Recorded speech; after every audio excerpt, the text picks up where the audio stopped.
Esto es una democracia pequeña porque son poquitos. La microsecuencia que hay que hacer es sobre un tema del área de ética que hemos trabajado.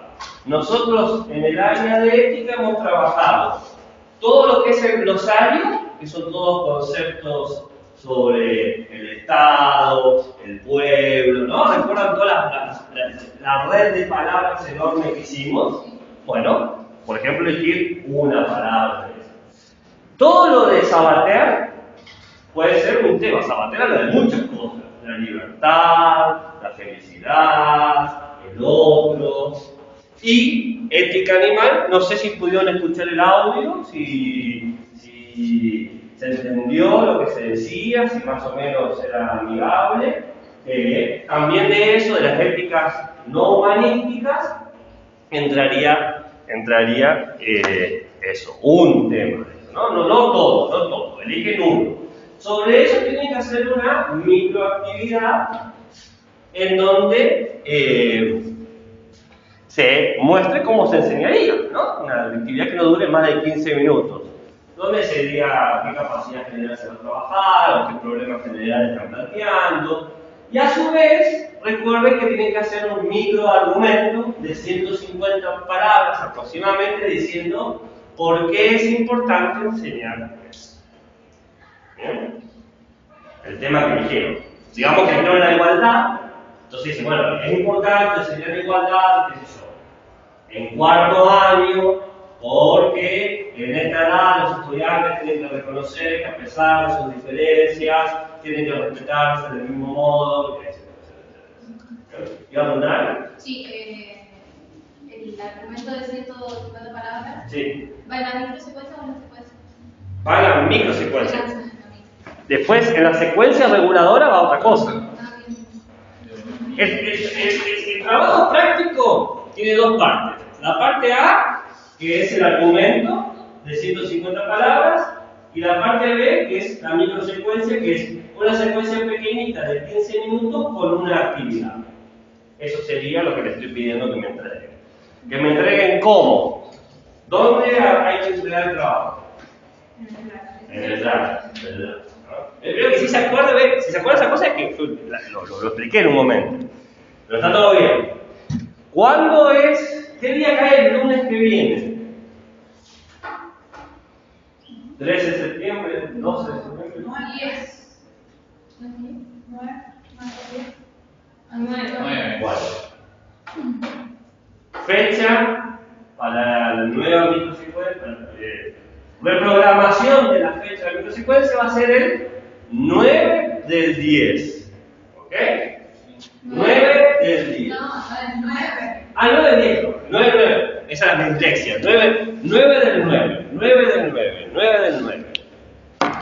Voy a mandarme un texto a mí mismo para recordarme cuando vuelva a mi casa, escribirle a la gente sobre la microsecuencia. Recordar la microsecuencia. Tengo la sospecha, no creo que sean justo ustedes, siempre hay alguien que se acuerda, siempre, somos 30 personas, alguien se debió acordar, le dijo, si no digo nada, pasa. Es como un sistema de supervivencia, ¿no? Mientras uno no lo levanta de viva voz, o ustedes dicen que honestamente nadie se acordó. Sí, no, sin apellido. Dicen que no hay nadie, no está el ñoño de la clase, siempre hay ñoño. Yo, Generalmente suelo ser. Soy el ñoño de la clase. Bueno. Yo, en mi clase, soy el ñoño, soy el que se acordaba todo, pero siempre hacía la regla del silencio.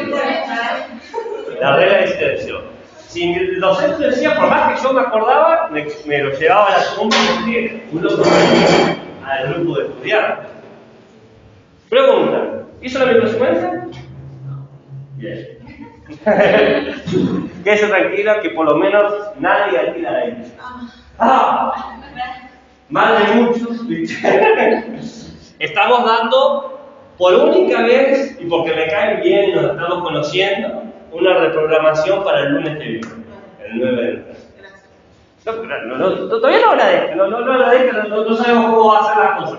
Por ahora lo reprogramamos. Es una apuesta de fe, de cariño que hago hacia ustedes.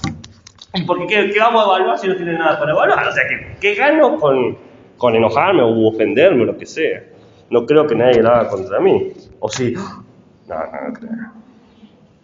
Bien.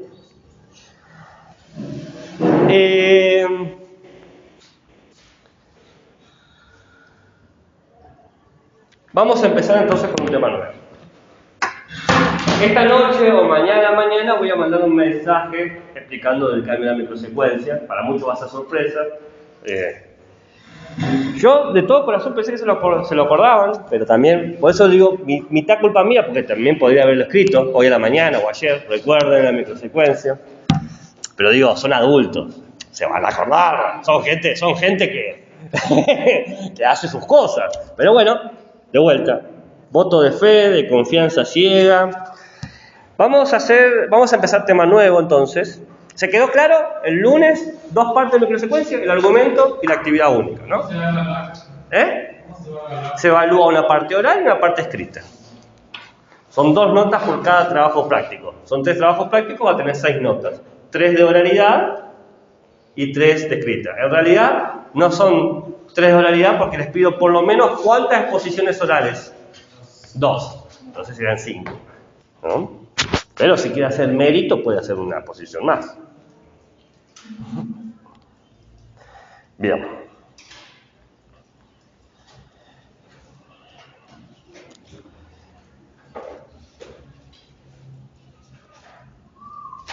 Les voy a pasar un... a ver. Les voy a pasar un PDF al grupo y se los voy a explicar y luego voy a empezar el tema nuevo. ¿Es este el PDF? Tengo el Wi-Fi acá que anda medio lento a mi gusto.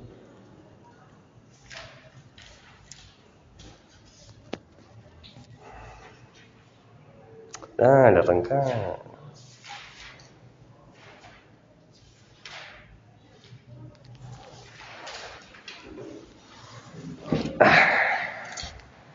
Acá está. Bien, perfecto. Bueno, suponiendo que la parte de ética general ha quedado más o menos clara, tanto la ética humanística como la ética no humanística, tenemos que entrar en uno de los temas que yo les había dicho que era de los más complejos y pesados, sobre los dilemas morales.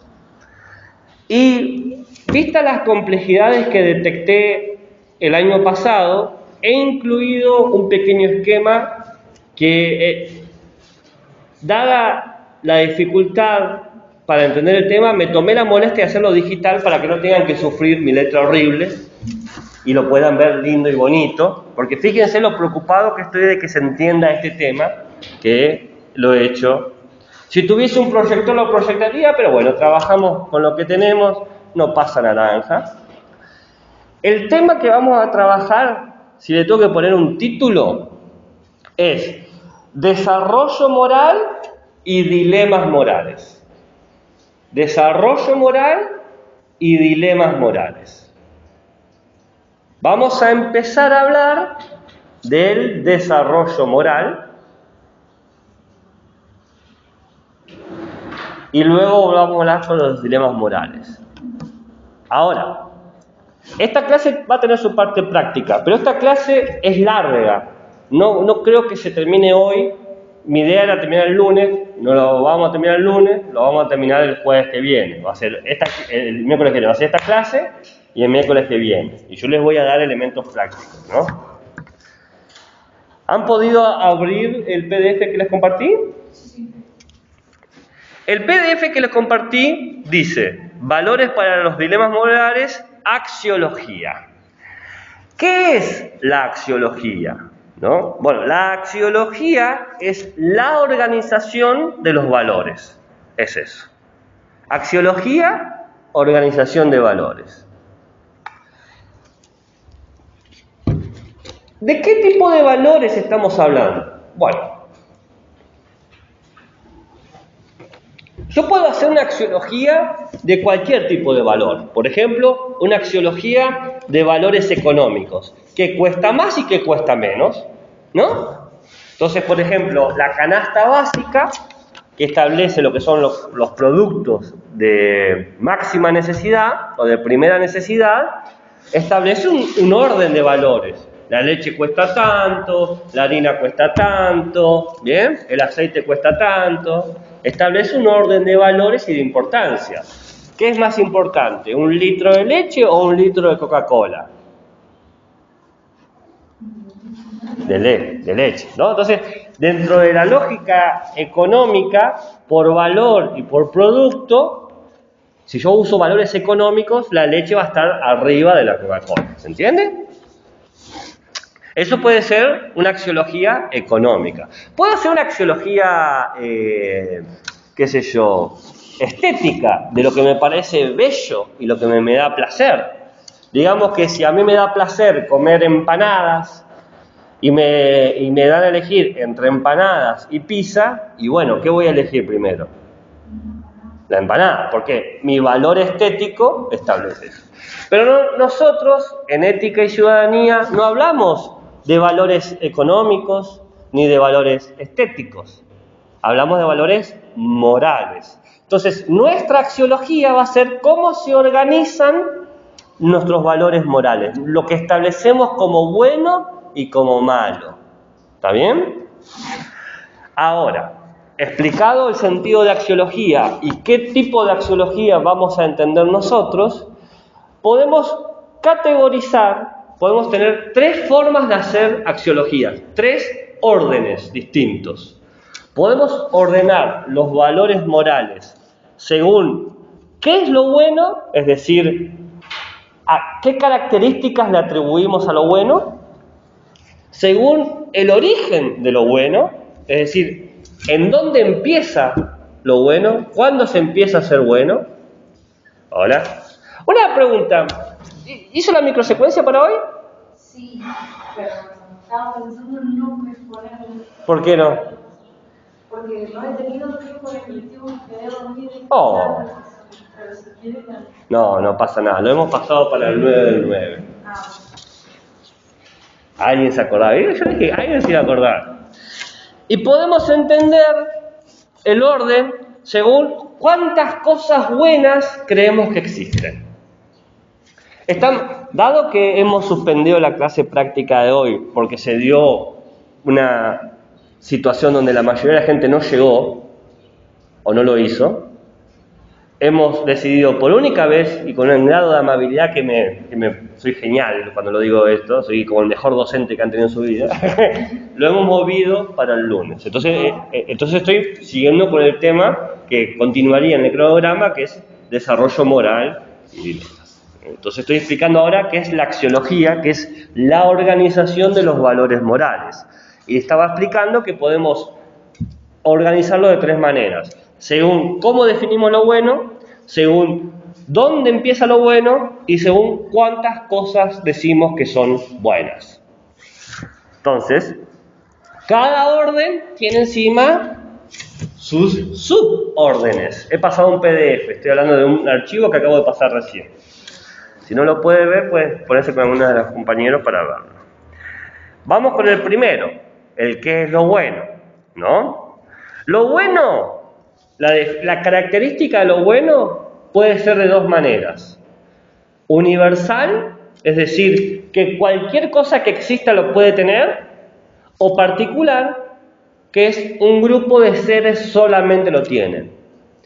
Universal, lo bueno, por ejemplo, puede ser Dios es bueno, los ángeles son buenos, los animales son buenos, los humanos son buenos. Eso es universal. No importa qué ser sea, lo tenga. Entonces la pregunta sería, ¿qué valores conocemos que podrían ser universales, que se podrían distribuir a todos? Yo he puesto algunos ejemplos. Todo lo que está en los recuadrados verdes son ejemplos. Si ustedes ven, hay unos recuadros con una larga lista de palabras. Esa larga lista de palabras son valores. Entonces van a aprender qué valores existen y más o menos en qué categorías ponerlos. Los valores se pueden repetir y van a ver que se van a repetir, pero tienen sentido distinto según en qué orden lo pongamos. Entonces, en el orden universal aplicado a todo ser encontramos valores muy universales: paz, libertad, amistad, amor, igualdad, ¿no? Dios es amor, el humano es amor, el animal es amor, ¿se dan cuenta? Son valores universales. En cambio, nos encontramos con elementos particulares. Por ejemplo, placer, honor, disciplina, sinceridad. A Dios no lo veo como un ser capaz de sentir placer. Amor puede sentir, pero placer parece algo más del cuerpo. El árbol parece que no puede sentir placer. El humano y el perro quizás sí. ¿Entienden? ¿Se dan cuenta por qué es más particular? Porque no es todo, son grupos de seres. ¿Se comprende? ¿Lo entiende usted allá? Bien. Después vemos que inclusive lo particular se puede particularizar aún más. Puedo hacer valores particulares que son hacia la persona y de cierta manera son egoístas, pero no egoístas de manera negativa, egoísta en el sentido de que es propio, ¿se entiende? Egoísta como puede ser el amor de una madre a su hijo. La madre no ama a todos los hijos del mundo, ama a sus hijos. Ese amor es egoísta, pero no uno dice que esa persona es egoísta en el sentido negativo, ¿se entiende? Entonces, en lo personal, cuando se aplica a un sujeto específico, podemos encontrar, por ejemplo, generosidad, paciencia, empatía, curiosidad.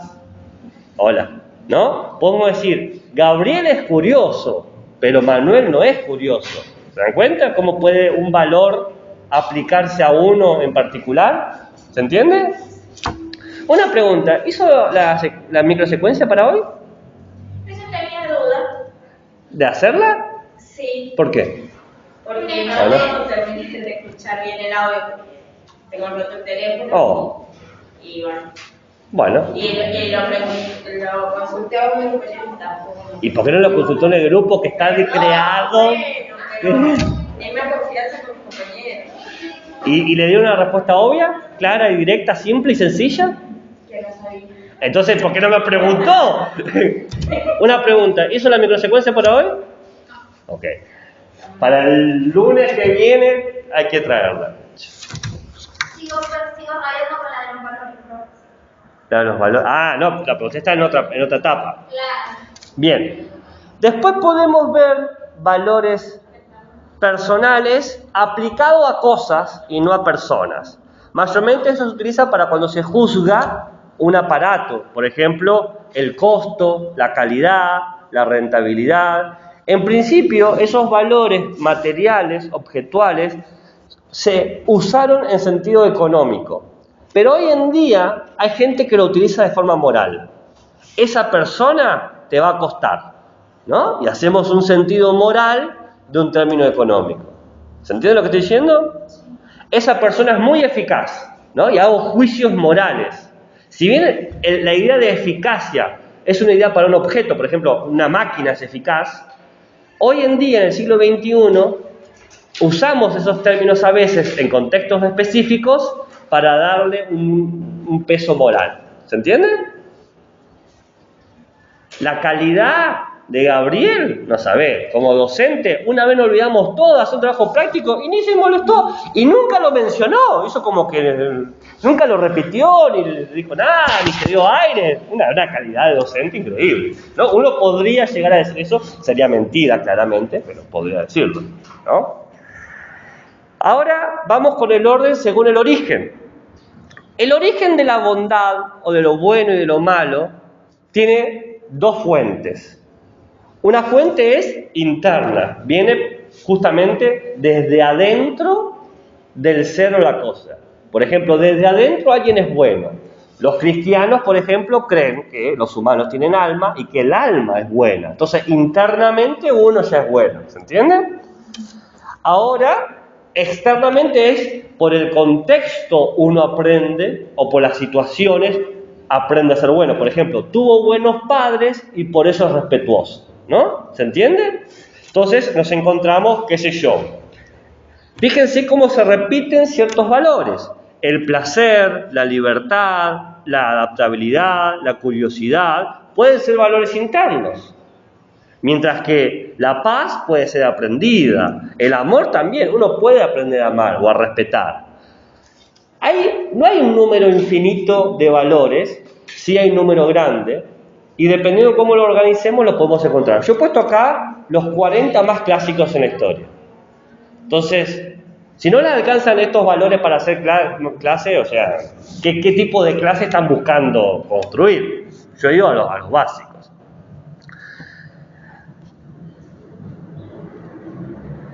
Después, por último, ¿qué pasó? ¿Una duda? No, pensé que tenía una duda por eso, perdón. He hecho un PDF, explico por qué hice este PDF, porque el año pasado hubo problemas con este tema, entonces decidí hacerlo lo más visual y transparente y claro para que puedan tenerlo inclusive como información cuando quieran consultar las cosas, ¿no? Entonces por eso está así. Porque la idea es que le sirva, no que se tire a la basura o que cueste entenderse. Porque luego cuando hablemos con los dilemas morales, le digo, ¿cuáles son los dos valores que entran en juego? Y quizás no saben. Entonces acá tienen un montonazo de valores que pueden contrastar. ¿Qué sé yo? Contrastar el valor del placer con el valor de la libertad. No sé, por ejemplo, por decir una cosa. ¿Bien? Y nos falta entonces ordenar lo bueno y lo malo según cuántas cosas buenas existen. Y hay dos posturas. En realidad hay tres, pero la tercera no la puse. Porque la tercera diría que no existen cosas buenas, ¿no? Pero no vamos a defender esa postura, por lo menos no en clase. Si ustedes quieren ser nihilistas, escépticos, ¿no? Gente que vive en la angustia, está todo bien. Pero en la clase uno no tiene que decir, nos vamos a morir todos y se acabó todo lo que se hace, ¿no? Entonces hay dos posturas. O existe una sola cosa buena o existen muchas cosas buenas. Son como las dos posturas, ¿no? La tercera sería, no existe nada bueno, que es la que no vamos a sostener nosotros. Si decimos que existe un único valor, somos monistas, tiene una sola lógica, es una unidad. La gente que es muy ortodoxa con sus creencias, y a veces las personas religiosas, creen que existe un solo valor, ¿no? Por ejemplo, qué sé yo, el amor, la bondad, la amistad, todo lo que se haga tiene que coincidir con ese valor. Por ejemplo, digamos, la amistad. Y si no, es malo. Eso, hay gente, ¿saben dónde se ve eso? El que tiene como principio la familia, ¿no?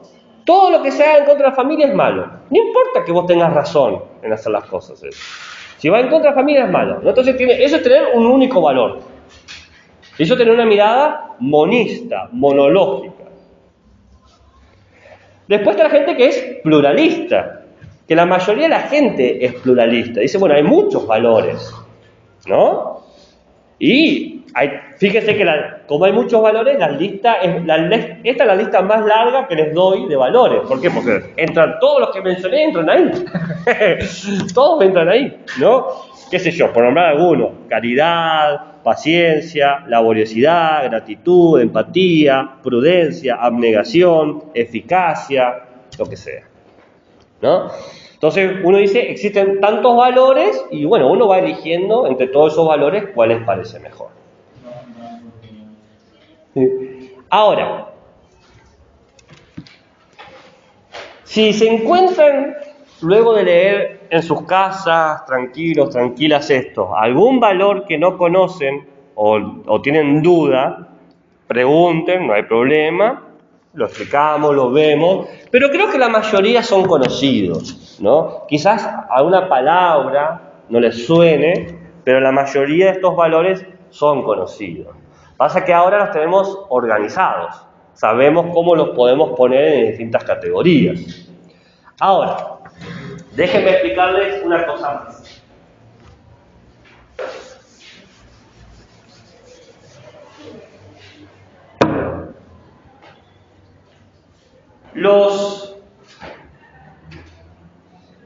Si bien la axiología es parte de la ética estudia los órdenes morales de cada uno, y ese estudio se llama axiología, cada uno de nosotros, tenemos nuestro propio orden axiológico. Cada uno ha establecido qué valores le son más importantes, qué valores tienen un segundo nivel. Hemos establecido cada uno de nosotros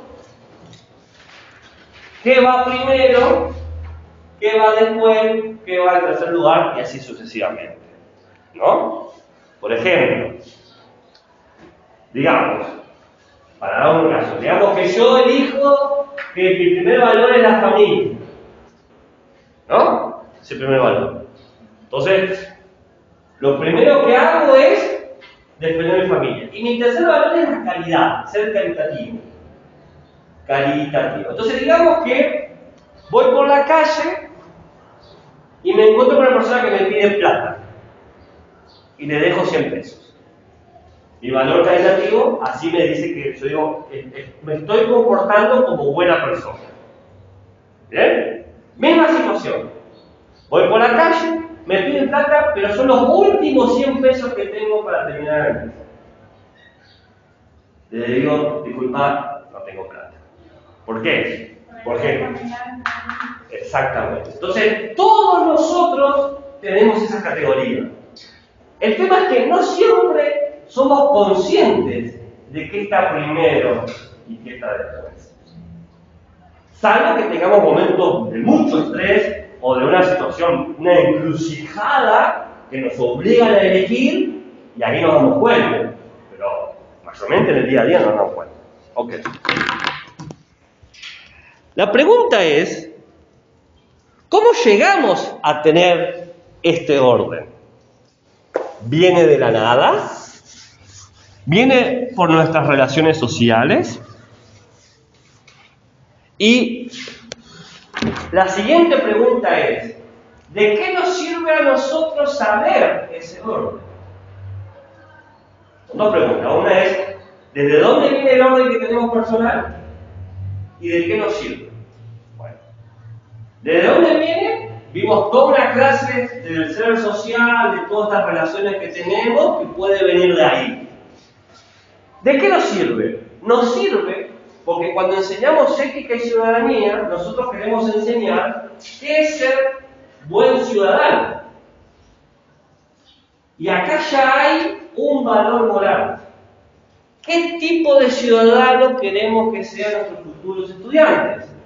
Que sean respetuosos, caritativos, librepensadores, autónomos, ¿no? Y aparecen todos estos valores en juego y que nosotros tenemos que saber qué reforzar, qué transmitir, en qué contribuir. Porque la escuela busca formar ciudadanos. ¿Se entiende? Ahora, sabiendo que yo tengo que formar al buen ciudadano y sabiendo que mis estudiantes de primaria ya vienen con una axiología, pero como son muy chiquitos no son conscientes de ello, piensen que uno como adulto no siempre es consciente de sus propios valores, tendría que pasar por un trauma muy grande el niño o la niña para poder ser consciente de eso. ¿Qué sé yo? Ver que mataron a sus padres ante sus ojos, ¿no?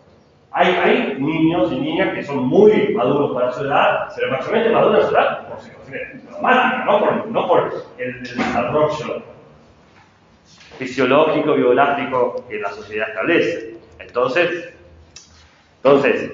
asumiendo que tenemos niños no automatizados, tratemos de aspirar y buscar eso. ¿Cómo nosotros podemos hacer para poder identificar qué valores tienen,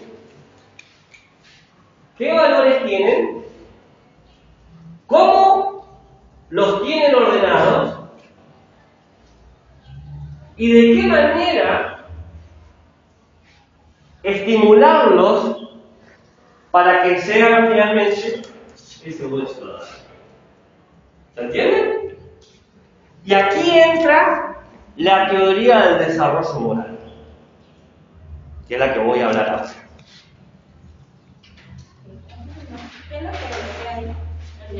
¿De qué manera puedo estimularlos para tener ese buen ciudadano? ¿Me van siguiendo? ¿Se va entendiendo? ¿Estamos hasta ahí? No sé si... Lo que estamos viendo ahora es la axiología. No, ahora pasamos a desarrollo moral. Ajá, hoy empezamos el desarrollo moral. Claro. Pero para poder explicar la parte de desarrollo moral, como el año pasado vi ciertas complicaciones, he agregado esta pequeña explicación de 10-15 minutos de qué es la axiología. Que la axiología es la organización de la moral, de cómo uno organiza sus valores, ¿no? Para usted, por ejemplo, ¿usted tiene familia? Sí. ¿No? ¿Y tiene amigos? Sí. ¿Y tiene vecinos? Sí. ¿Bien? Y si un vecino le pide 100 pesos, si un amigo le pide 100 pesos, si un familiar le pide 100 pesos, usted tiene solamente 100 pesos para dar, ¿a quién se los da? Bueno, usted tiene un valor moral ahí claramente organizado, ¿no? Pero no todo. El tema es que uno cree que todos elegirían eso. Y no es lo cierto, no es la verdad. Hay gente que tiene familia, pero no considera a su familia familia. Dice, primero mis amigos, porque mi familia nunca me ayudó, ¿no? Entonces de repente invierte eso. Y si es un vecino que te salvó la vida una vez y sentís que le debes la vida, a pesar que amás mucho a tu familia, entonces no siempre es la misma respuesta, pero uno tiene que darse cuenta de eso. ¿Y cómo se da cuenta? Bueno, justamente entendiendo que uno tiene un orden moral y que ese orden moral no está fijo y no es natural. No es natural no es que desde bebé ya elegiste que primero tu familia, después tus amigos, después los vecinos. Nadie elige eso, ¿no? Y no es fijo porque uno con el tiempo va cambiando. Quizás hoy vos elegís más a tu familia, pero después sentís que te traicionan y en 5 años elegís más a tus amigos, ¿no? ¿Se entiende? Y después tu familia cambia y arregla el vínculo roto y volvés a tener primero a tu familia, ¿no? Uno no sabe cómo toda su vida va a cambiar. Entonces, como uno va cambiando, los órdenes morales también cambian. Por eso se habla de desarrollo moral. La moral siempre está desarrollándose. Y por eso necesitamos tener una teoría del desarrollo moral. Yo les voy a dar 5 teorías. No importa cuál es correcta o incorrecta. Es más, ustedes para regularizar y aprobar esta materia tienen que saber una nomás. Yo les doy 5, ustedes eligen una. El día del final, los que regularicen, o la parte, los que busquen apuesten al coloquio, tienen que saber solamente una. Les doy 5, tienen que saber una. Les doy 5, tienen que saber una. ¿Cuántas tienen que saber? ¿Cuántas les voy a decir? 5. Y la que elijan, se dice, por ejemplo, yo voy a hablar desde Piaget. ¿Listo? ¿Listo? ¿Ok? Perfecto. Te posicionaste en Piaget, te evalúo Piaget. O decir, no, voy a hablar desde Kohlberg. Ok, perfecto. Desde Kohlberg. ¿Entiendes?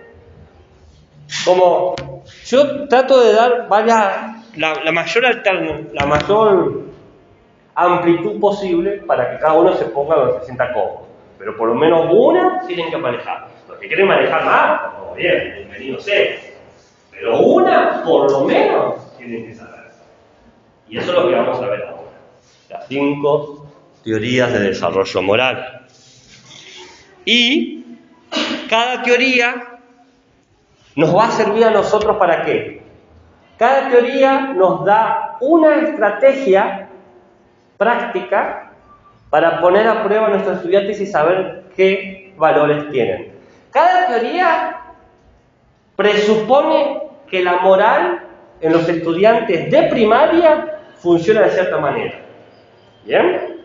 Y por lo tanto tiene una estrategia para que se pueda ver su axiología. Entonces, la parte práctica de esta clase es donde yo les voy a hablar de cada estrategia particular de esto. ¿Se entiende? 5 teorías, 5 estrategias.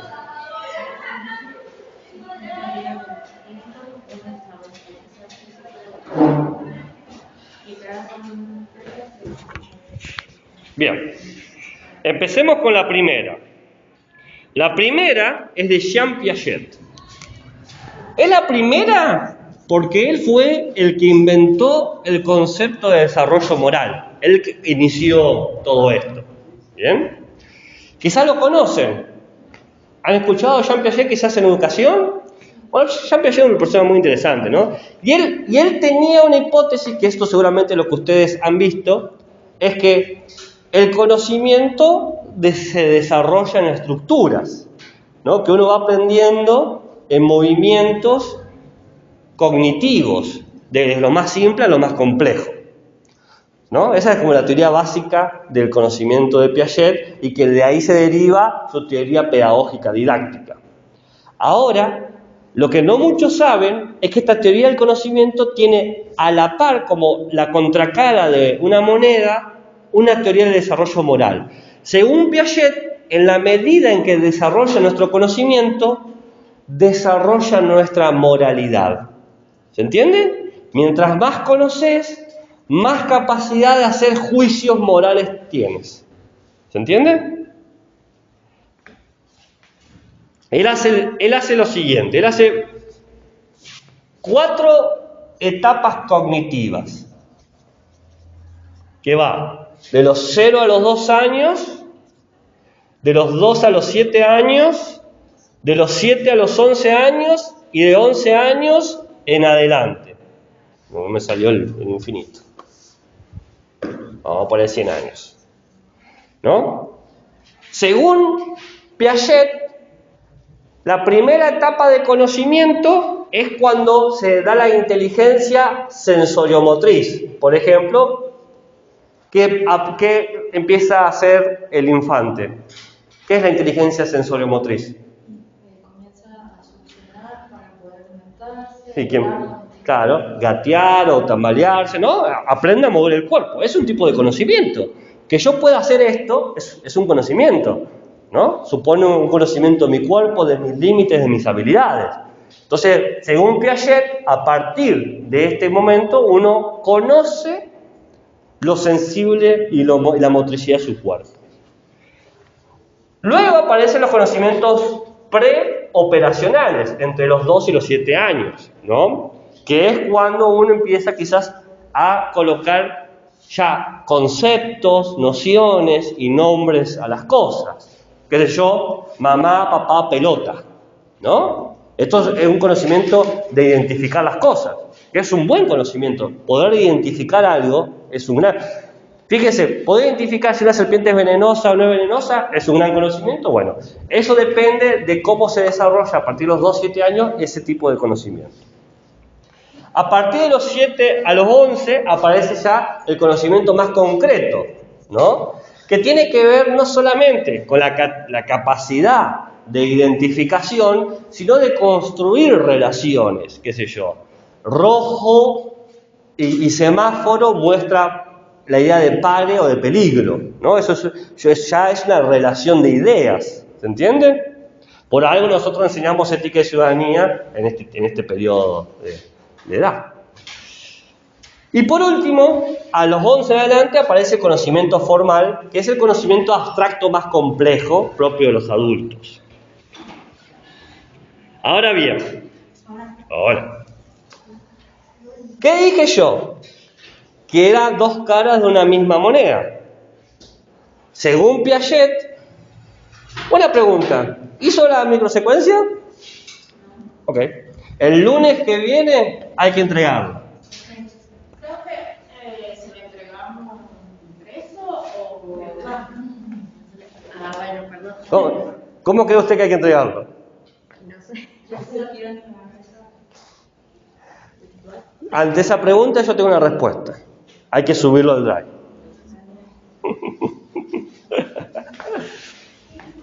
Bien, ¿qué dije yo? Que había una contracara del desarrollo cognitivo. Y según Piaget, de los 0 a los 7 años, el infante tiene lo que se llama una moral heterónoma. Heterónoma es la unión de 2 palabras. Hetero, que significa otro, Por ejemplo, cuando te dicen yo soy heterosexual, ¿qué quiere decir?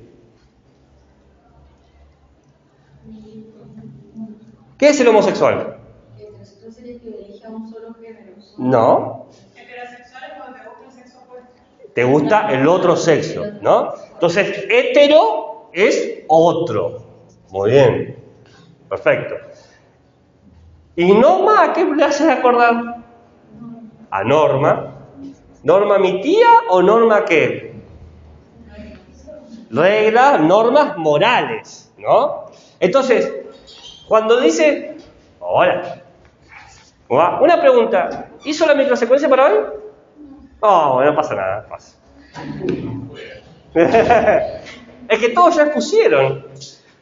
Mentira. Para el lunes que viene. ¿Qué estaba diciendo? De los 0 a los 7 años, dice Piaget, que el niño, el infante, desarrolla una moral heterónoma. ¿Qué quiere decir? Que otro le da la norma. Otro le dice lo que está bien y lo que está mal. Otro opera como autoridad ética. Por ejemplo, mamá o papá. Mamá me dijo que eso está mal. Mamá me dijo que eso no lo puedo hacer. ¿Se entiende? Por eso es heterónomo. Viene otra persona y me dice a mí qué está bien o qué está mal. Me lo puede decir con palabras o lo puede decir con violencia. Hacé lo que te digo o recibís un sopapo. Entonces yo sé que si no hago eso, ¿qué me va a pasar? Me van a pegar. ¿Y pegarme es algo bueno o malo? Malo. A menos que seas sadomasoquista, es malo, ¿no? Entonces uno evita el golpe, ¿no? O, en vez de pensar con palabras, puede ser con coacción. Si haces eso me voy a poner muy triste. Manipulación emocional. ¿Vos querés que papá esté triste? ¿Querés que yo esté mal? ¿No? Entonces, usted se ríe porque algo ha vivido de eso. Todos hemos vivido la heteronomía. Todos hemos vivido. Yo vengo de una cultura, quiero creer que ahora no existe tanto eso, pero lamentablemente sé que no. Yo vengo de una cultura donde te golpeaban fácilmente. Una herramienta fácil de educación era el golpe. Un sopapo así. ¿Cómo que no te querés vestir? ¡Pam! Uno. Y a veces te pego solamente por las dudas. No sé qué va a pasar, pero no sé qué hiciste, pero para que no lo haga. Bien. Entonces, la heteronomía viene desde afuera, se impone y viene con una lógica dual. No hay grises en la heteronomía. ¿Está bien o está mal? No hay cosas que a veces sí y a veces no. Si yo te lo digo que no es así, no es así. Porque soy la autoridad, ¿no?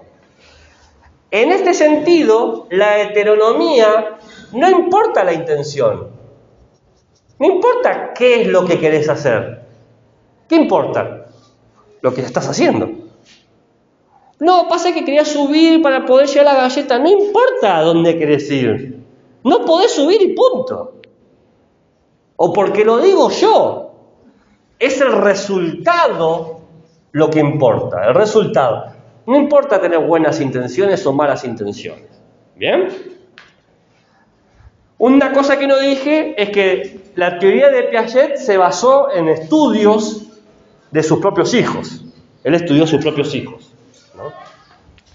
Y a partir de los 11 años se pasa de una moral heterónoma a una moral autónoma. ¿Autónoma quiere decir que voy en un auto nomás? ¿Autónoma nomás? ¿O qué puede decir? ¿Noma qué era? Regla, norma, moral, ¿no? Una norma moral. ¿Y auto qué sería? Propio, claro, lo mío. Entonces, si heterónomo es el otro me dice la norma, lo autónomo, la autonomía, ¿qué va a ser? Yo establezco qué está bien o qué está mal. Puede ser, sí, claramente. Pero la palabra que usted usó estuvo adecuada. ¿Qué palabra usó? Influenciada. Influenciada no es determinada. A mí me pueden enseñar toda mi vida que está bien pegarle a las mujeres. Mi papá me dice, no, a las mujeres hay que darle un sopapo. Me dice eso. Pero no quiere eso decir que yo luego lo replique. Es más, puedo con mi autonomía decidir justamente lo contrario, como en muchos casos ha pasado, ¿no? Como ha pasado gente que viene de familias muy machistas y toman decisiones totalmente contrarias a esa heteronomía. Influye, claramente, pero no necesariamente te va a determinar a juzgar de la misma manera. Puede influir inclusive de otro para el otro lado. ¿Se entiende?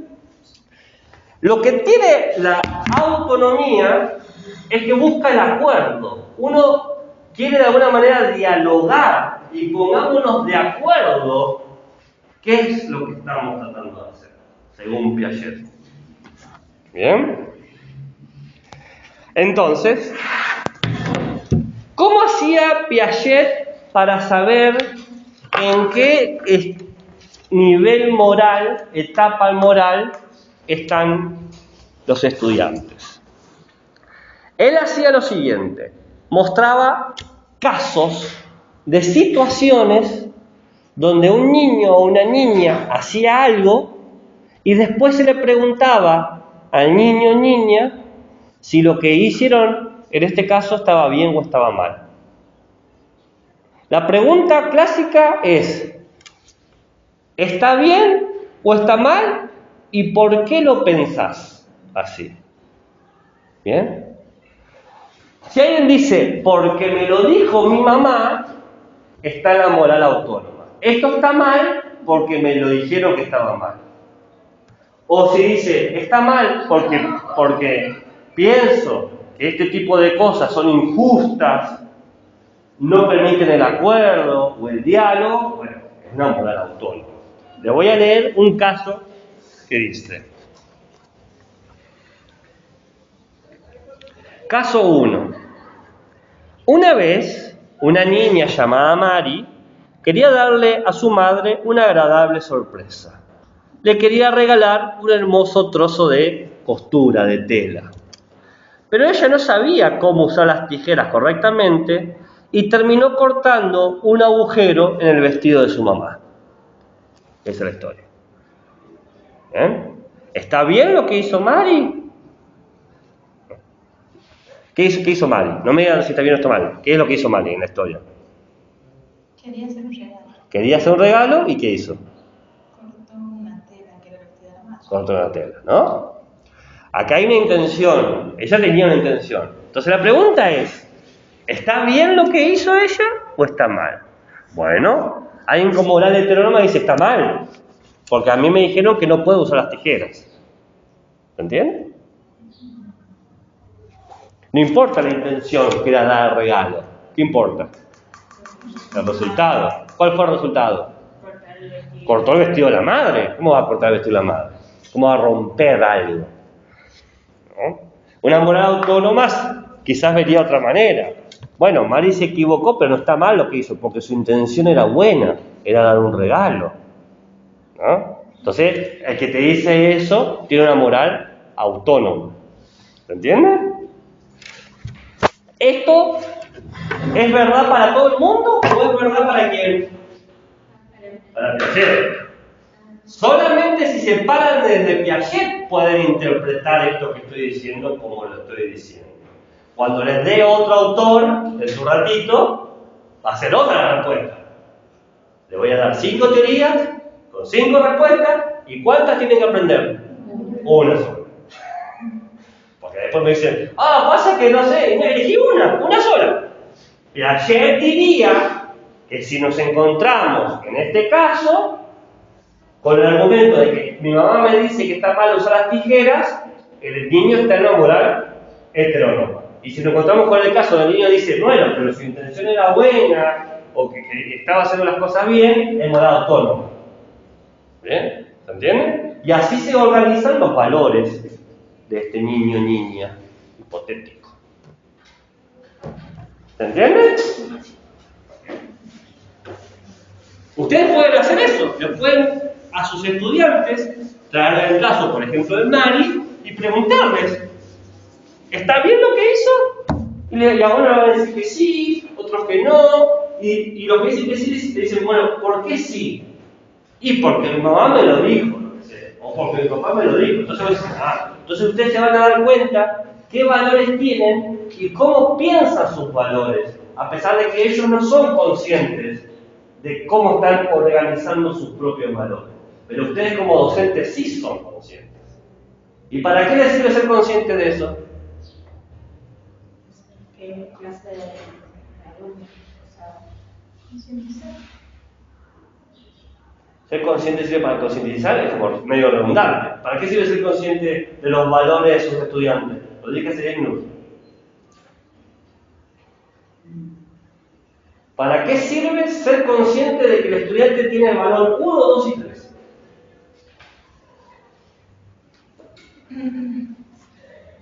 Yo diría que para que cuando se comparta, como piensa uno, como piensa el otro, encuentren que hay distintos tipos de ver la misma situación. No. Para que luego podamos nosotros saber qué valores fortalecer. ¿No? No es para ese lado, todavía no llegamos a eso. Porque luego yo puedo armar una clase de que cada quien piensa distinto, eso es otra clase. Pero yo para poder armar esa clase, tengo que ser yo consciente de cuál es la diversidad de valores que hay, cuál es la diversidad de axiologías personales que existen. Si no, ¿cómo puedo armar la clase de comparación? ¿O cómo puedo ser consciente el estudiante de sus propios valores si yo no soy consciente de los valores que tienen ellos? El desarrollo moral es una teoría que nos permite a nosotros como docentes saber qué es lo que sucede en el aula, el nivel ético-cívico, para saber qué hacer luego. Es lo que te da las bases para trabajar. Por eso les dije que este es uno de los temas más difíciles, pero más importantes de aprender, porque es de acá para adelante. Bien. ¿Quién sigue con esto? Con esto sigue Colbert. Colbert era un estudiante y discípulo de Piaget. Entonces, en base a Piaget, construye su propia teoría moral. Colbert, K-O-H-L-B-E-R-G. Colbert. Colbert está de acuerdo con Piaget de que la moral se desarrolla con la edad. Mientras más adultos somos, tendemos a ser más autónomos. Él está de acuerdo con eso. Pero no está de acuerdo de que necesariamente todos llegamos a ser autónomos. Para Colbert, dice, hay gente que nunca alcanza la autonomía. Piaget decía que a partir de los 11 años ya sos autónomo. Y Colbert dice, no, vos podés tener 80 años y seguir dependiendo de lo que otros dicen. ¿No? Entonces, está de acuerdo de que la moral avanza con los años, pero no está de acuerdo de que necesariamente todos lleguemos a ser autónomos. ¿Se entiende la diferencia? Bien. Entonces él va a creer que existe 3 grandes niveles de moralidad y cada nivel tiene distintas etapas, estadios. El sistema de Colbert es un poquito complejo, no les voy a mentir. Yo les voy a hacer el esquema acá, pero después se los voy a pasar también para que lo tengan y que sea más fácil para ustedes. Colbert tiene 3 niveles morales. El primer nivel, que es la moral preconvencional.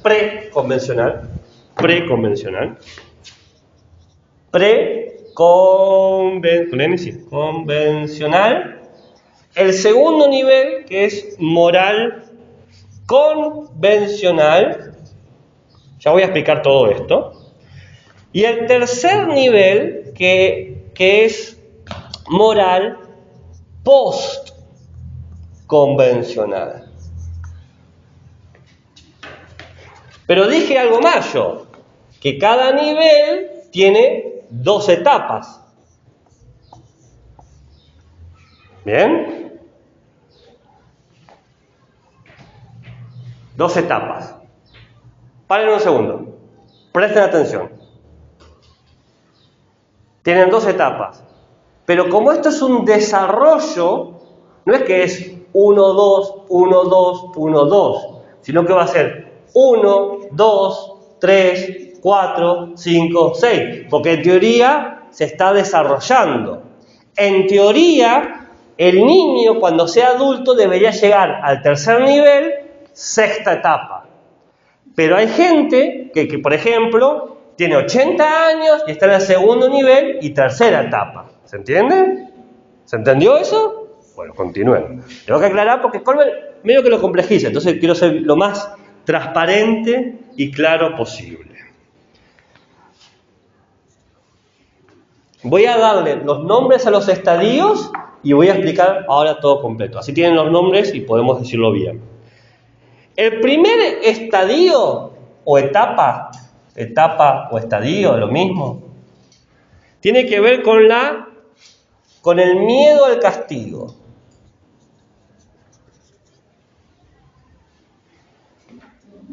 La segunda etapa tiene que ver con lo instrumental. La tercera etapa tiene que ver con lo mutuo, lo compartido si quieren. La cuarta etapa tiene que ver con lo social, que es más grande lo compartido. La quinta etapa tiene que ver con el contrato.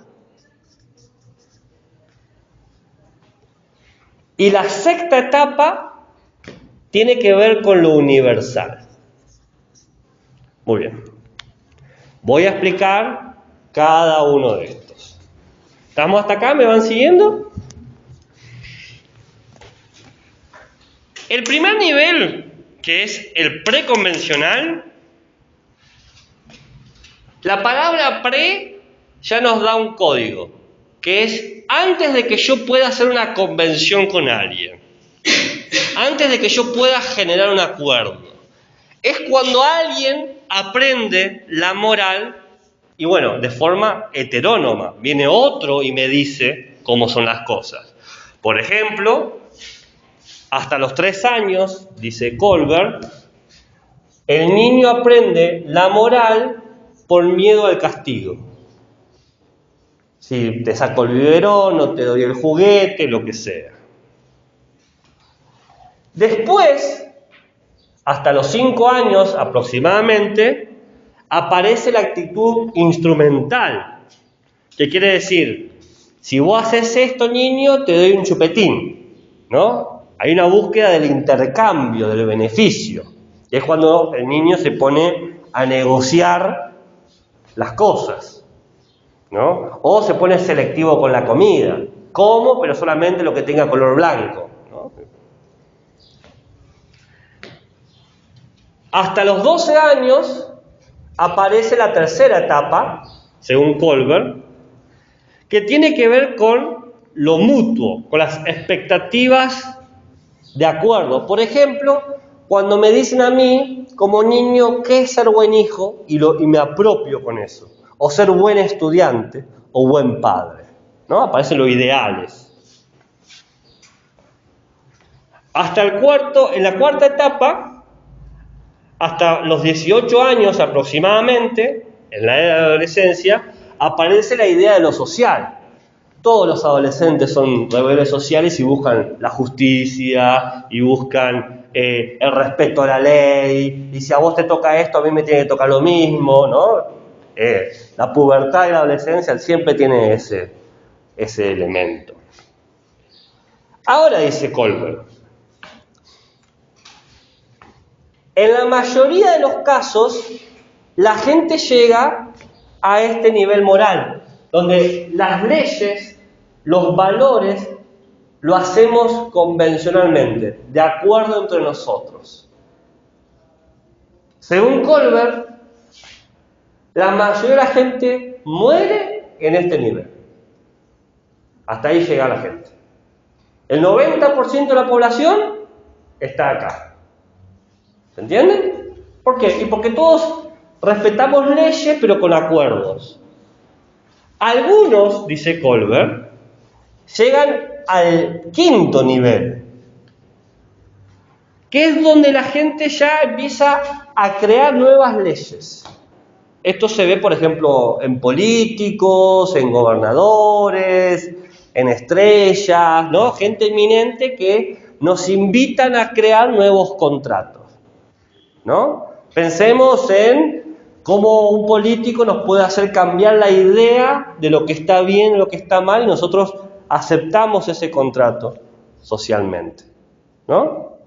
Qué sé yo, ahora el concepto de casta que es tan popular, ¿no? El 8% de la población llegará acá.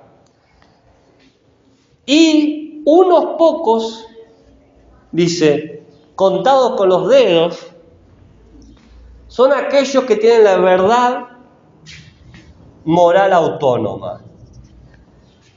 El tercer nivel, el postconvencional, es puramente autónomo. El primer nivel es enteramente heterónomo y el segundo nivel es mayormente heterónomo con un poco de autonomía. La última etapa es la pura autónomamente, donde aparecen sujetos que crean leyes y nociones que afectan no a una sociedad, sino a toda la humanidad. En este caso, Colbert da un ejemplo, a mí no me gusta el ejemplo que da, pero da un ejemplo que es Jesús. Dice, Jesús, cuando aparece, el Jesús histórico, no el Jesús mítico, y crea la idea del cristianismo, que después lo matan, por eso lo crucifican, crea una noción de moral que cambió la historia de la humanidad, ¿no? A mí me gusta, por ejemplo, como otro ejemplo, Gandhi con el movimiento por la paz, que es más cercano a nosotros, ¿no? O Mandela en Sudáfrica con el movimiento de la liberación de la esclavitud, o Martin Luther King, esa gente única que cambia la historia de la humanidad, ¿no? Podemos pensar algo local, quizás San Martín, que cambia la historia de la humanidad. No sé si San Martín entraría acá, pero bueno, quizás entraría acá, en el quinto nivel, ¿no? Porque no logra abarcar, pero bueno, seamos argentinos en un buen momento. ¿Cómo sé yo? ¿Se entendió esto? ¿Se entendió? Es un poco complejo, pero si lo ven es sencillo. 3 niveles morales. Preconvencional, puramente heterónomo. Convencional, mayormente heterónomo, con un poco de autonomía. Y postconvencional, principalmente autónomo. Siendo lo puramente autónomo el sexto estadio. Según Colbert, la mayoría de la gente llega a la cuarta etapa. Ahora, ¿cómo sé quién está en cada etapa? ¿Qué argumentos dan? Bueno, el que tiene miedo al castigo dice, me lo ordenó mi mamá, por ejemplo. Mi mamá me dijo que si no hacía esto, tal cosa. El instrumental pregunta, ¿qué hay para mí? ¿Y yo qué gano? ¿Y yo qué gano con esto? El mutuo tiene la idea de el buen hijo, la buena hija, el buen padre, el buen estudiante, ¿no? ¿Por qué hago esto? ¿Por qué haces esto? Y porque esto es lo que haría un buen hijo o un buen amigo. El social es, ¿qué pasa si todos lo hicieran? Si todos roban o si todos mienten, ¿no? Esta idea muy adolescente de la justicia social y de que todos entren, ¿no? ¿Se entiende? Todos deben seguir la ley, ¿no? Todos tienen que seguir a hacer esto, por más que te guste o no te guste. El contrato, que busca justamente una cierta obligación a la familia, a la patria, a qué sé yo, a la justicia, como los políticos hablan. Esto lo hago por la patria, ¿no? Lo hacemos por el bienestar de la gente, ¿no? Y el autónomo, la humanidad. ¿Esto por qué se hace? Para los humanos. Ahora,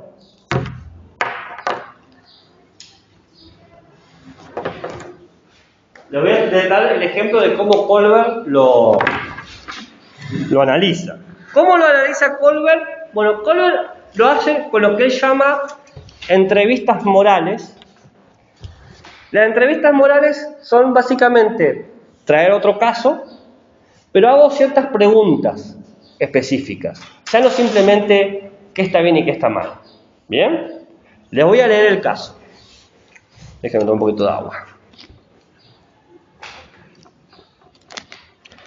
Dice Kohlberg: en Europa, una mujer está enferma, próxima a morir. Tiene una enfermedad particular de cáncer. Había un medicamento que los médicos creían que podía salvarla.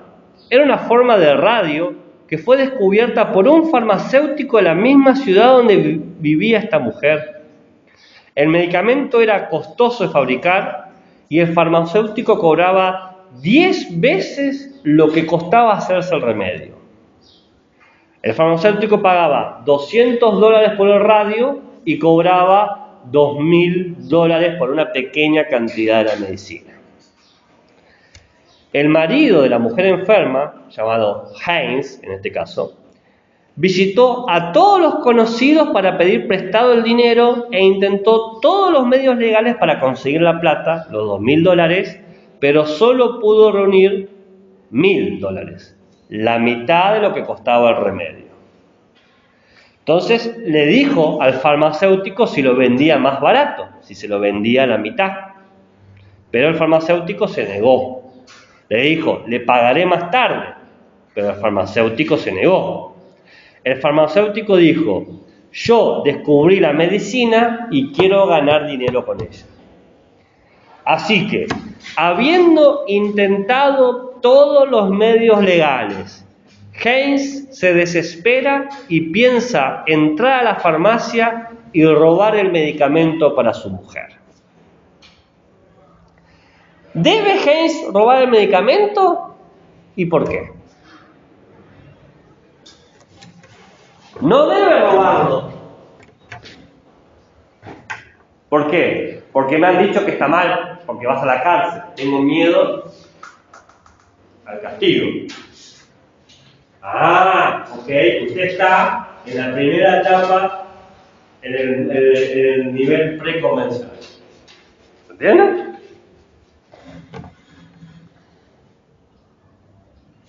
¿Y acá? ¿Cómo podría ser?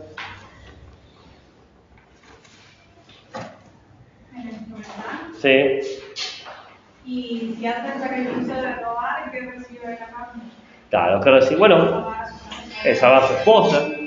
Bueno, entonces quizás estamos acá dentro del nivel. Si usted dice eso, si vale la pena robar porque te dan a cambio eso, ¿qué haría un buen marido? Claro, ¿no? Bueno, ahí está. Entonces, hay que robar, ¿por qué? Porque lo haría un buen marido. O no hay que robar porque un buen ciudadano no lo haría. Fíjese que inclusive el argumento contrario me mantiene en este nivel. ¿Qué dice la ley? La ley dice no robar, no vas a poder robar. Pero, ¿y si la ley dice tenés que hacer, si la ley matrimonial dice cuidarás a tu pareja en la salud y la enfermedad? Entonces yo también puedo decir, según la ley de matrimonio, entonces fíjese, el mismo argumento justifica robar o no robar, pero ¿qué importa? ¿Importa lo que estoy justificando? No, importa el argumento moral que estoy haciendo. Porque acá no se busca tener razón, se busca saber cómo se están organizando los valores, que es lo que estamos hablando del principio. No importa lo que está bien o lo que está mal, importa cómo se están organizando los valores. hay que hacerlo con la familia, ¿no? Entonces, hay que robar. No podemos hacer crecer la inseguridad. No robes, ¿entienden? Hay que salvar la vida humana como dé lugar. Hay que robar. No, hay que mantener la dignidad a como dé lugar. No hay que robar. Y estoy en esta dirección. ¿Se dan cuenta? Ahora, esta interpretación, ¿lo hace cualquiera? ¿Quién hace esta interpretación? Colbert. Solamente esta respuesta tiene sentido desde Colbert. Fíjense que es muy distinta a la respuesta que hacemos con Piaget. Cambió muchísimo lo que estamos respondiendo, cambió muchísimo lo que estamos viendo, cómo estamos organizando las ideas. Ahora, ¿quién tiene razón? ¿Piaget o Colbert? ¿Quién tiene razón? ¿Piaget o Colbert? Es que los dos tienen un punto. Ninguno tiene razón, ninguno tiene razón. Ninguno. O los dos, no importa. No importa. Ustedes tienen que elegir el que les guste. ¿No les gusta todo? Ahí les voy a dar un tercero. No pasa nada. No pasa nada. Pero, por ejemplo, con sus estudiantes pueden hacer historias como la de Keynes, quizás no tan traumática como la de Keynes, pero pueden decir, ¿no? Manuelito quería tener una pelota de fútbol y se la pidió a los padres, no se la dieron, y el vecino tenía una y se lo pidió prestado y no se la quiso prestar, ¿no? Entonces, Manuelito se puso a pensar quizás una tarde robarle la pelota a su vecino, ¿no? Y ahí tienen un claro ejemplo que seguramente puede pasar inclusive en el recreo de un colegio, ¿no? Entonces, no tiene que ser tan trágico como el ejemplo de Colbert. Lo loco es que el ejemplo de Colbert lo hizo con niños, o sea, los niños se lo hacían preguntar, pero bueno, no vamos a juzgar a Colbert y su manera de trabajar con niños de primaria, porque no nos compete.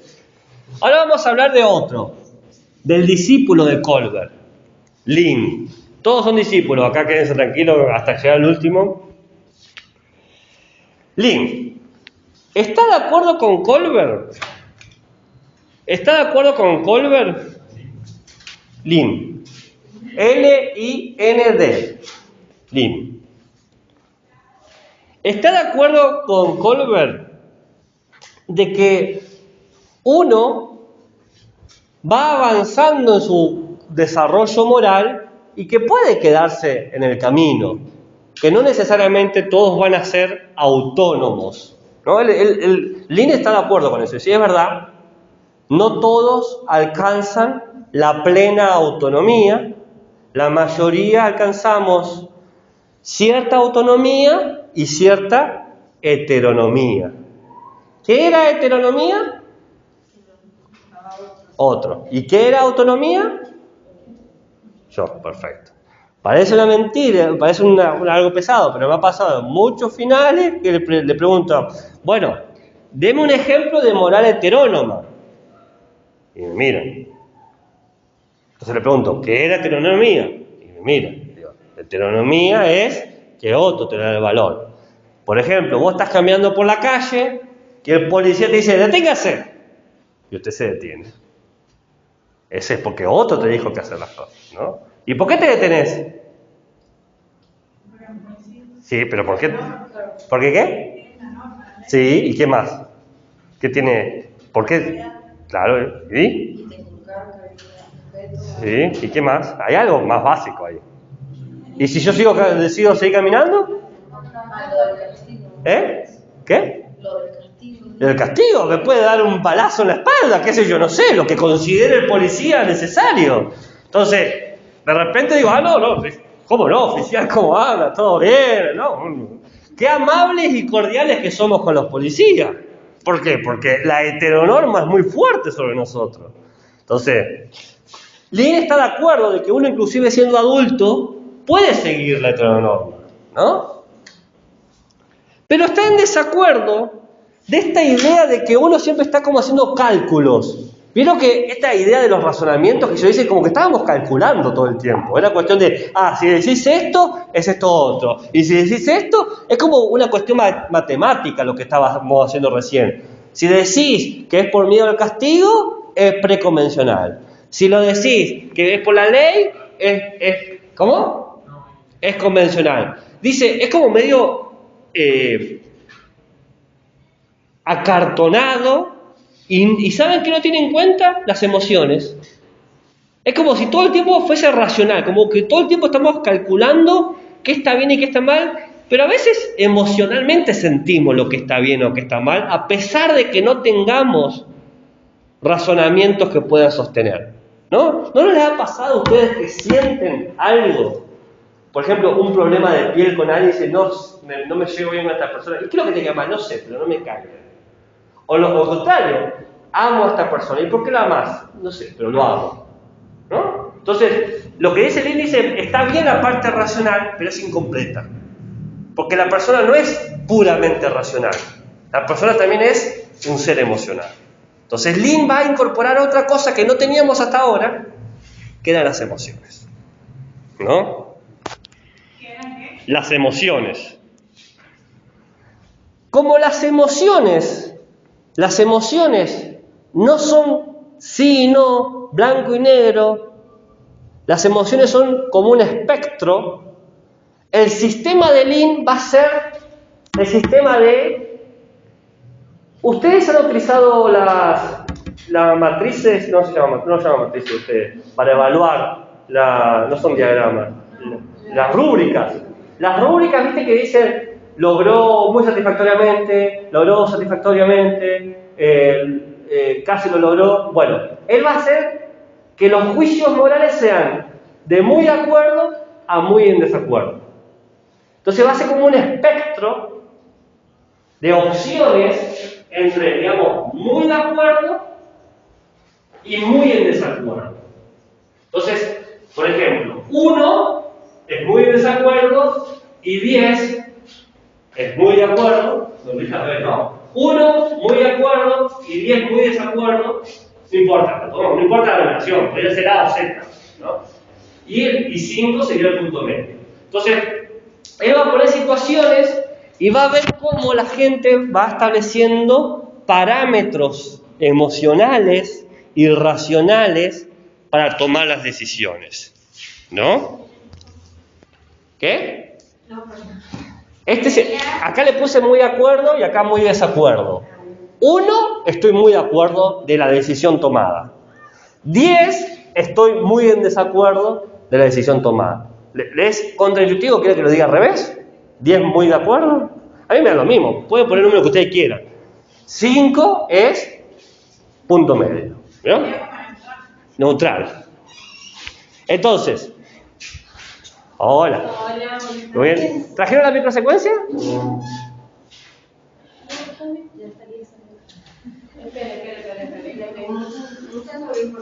Bueno, siéntense, no hay problema.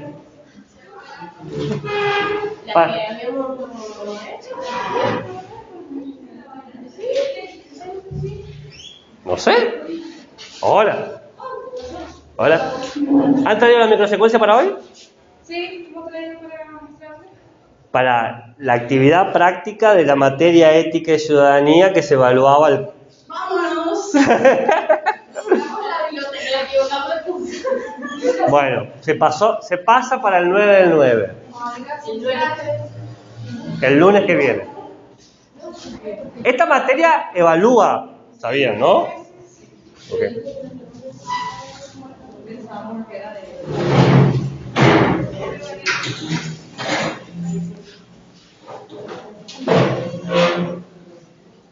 ¿Se da cuenta que no fue la única? Hasta donde sé, usted ha sido la que más lejos ha llegado. Bien. ¿A dónde tienen que entregar la microsecuencia? ¿Verdad? No me la conté. Bueno. De estos dos temas, pero lo ha pasado para la otra clase y ahora tenemos este. Yo dije el primer día, y el cronograma clarito. Ya sé que es verdad, no necesito que me den la razón. Ya sé que la tengo. Bueno, no importa. Sigamos, que el tiempo es cruel. Entonces, por ejemplo, Lynn, como buen discípulo de Colbert, va a tomar el mismo ejemplo de Colbert. ¿Cuál es el ejemplo de Colbert? Lo acabo de decir así. De Colbert. ¿Cuál es el ejemplo de Colbert? El caso práctico de Colbert que utiliza para evaluar la moral de sus estudiantes de primaria. ¿Qué dijo? El hombre con la mujer, perfecto.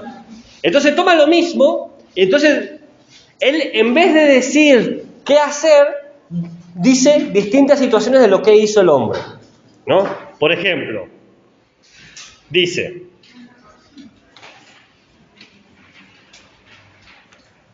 Haynes roba el medicamento.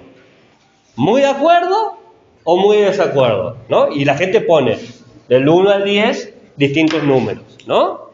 El estudiante dice, bueno, 2 o 8. Haynes no roba el medicamento. La gente pone, qué sé yo, 3 y 7, ¿no? Después dice, Haynes le pide al médico que le dé una muerte digna a su esposa, ¿no? Entonces la gente dice, qué sé yo, 3, 7. ¿Qué otro más tiene acá?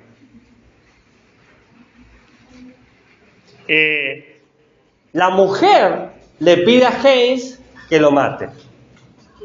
Que la mate, ¿no?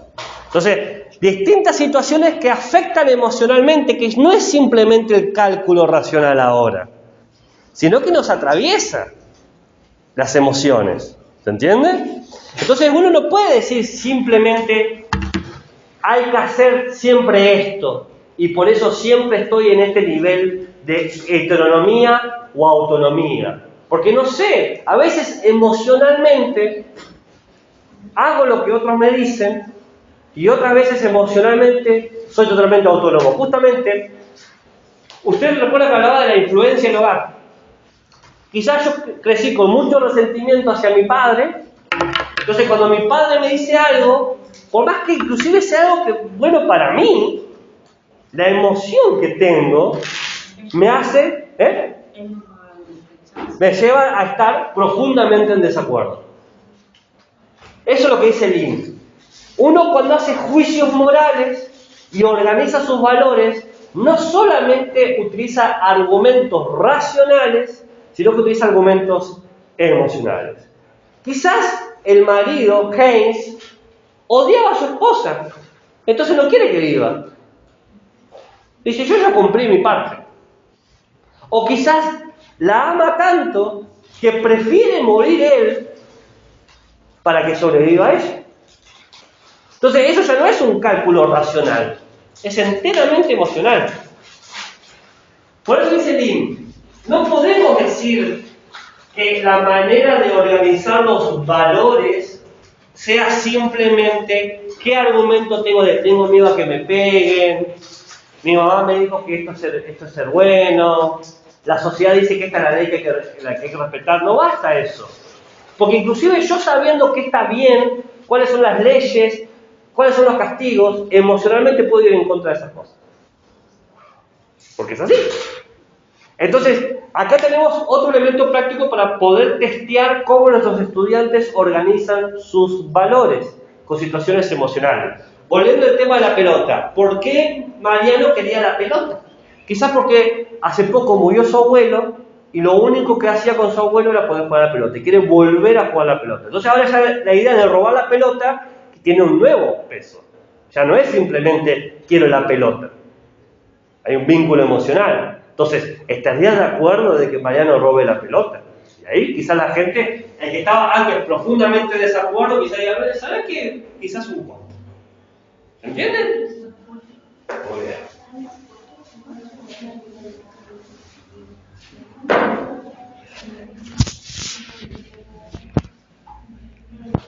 Nos quedan dos. Si Lynn era el discípulo de Colbert y Colbert, el discípulo de Piaget, James Rest, discípulo de quién va a ser? De Lynn, porque acaso todo discípulo. James Rest.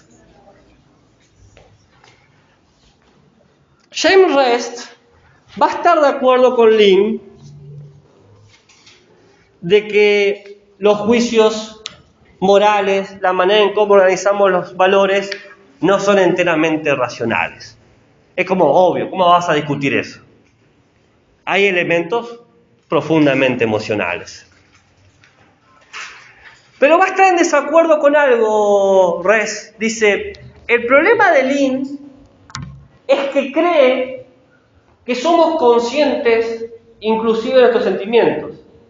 Pero no siempre somos conscientes de todo lo que nos pasa. No siempre tenemos conocimiento de todo lo que nos pasa. No siempre podemos saber lo que pensamos ni lo que sentimos, a pesar de que lo pensemos y lo sintamos. Quizás nos damos cuenta un día después, una hora después, una semana después, un año después. Entonces, nadie toma decisiones con el conocimiento y la conciencia completa.